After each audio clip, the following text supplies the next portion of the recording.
Hay, salamat na ikabit na rin namin yung mga lagay ng bunot kasi medyo matagal-tagal na yan na nagawa. Kaso nagkasakit si Elmer so hindi namin maikabit. Matigas kasi ang kanyang ulo. Pinatulong ko siyang magawa sa welder, siya yung nag-grinder. Hindi siya nagsuot ng shades. So medyo sensitive po talaga yung kanyang eyes. Na ano siya, namaga, then parang nagkaroon pa ng naiwang parang bakal or something sa mata niya. Then namaga siya. After one day, pinagamot na siya ni tita. Then may nakuha pa rin yung doktor. And may binigay lang naman sa kanya na pamatak.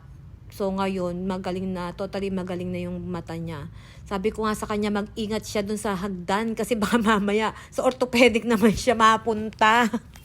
Anyway, siya, pero number one kung ano yan, maaasahan si Elmer pagdating sa mga ganyan. Lagi siya ang katuwang kong gawa-gawa ng mga gantong bagay.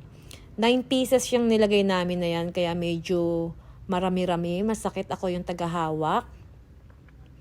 And alambre yung ginamit namin sa taas.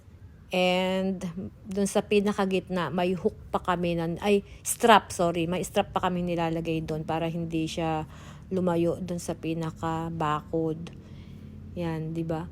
Kulang na lang dyan bunot. Yun na naman ang problema ko, yung bunot. Ang hirap maghanap ng bunot dahil hindi pa complete. Dun sa kabilang side, hindi pa siya complete. So, ang laki na ng pagbabago.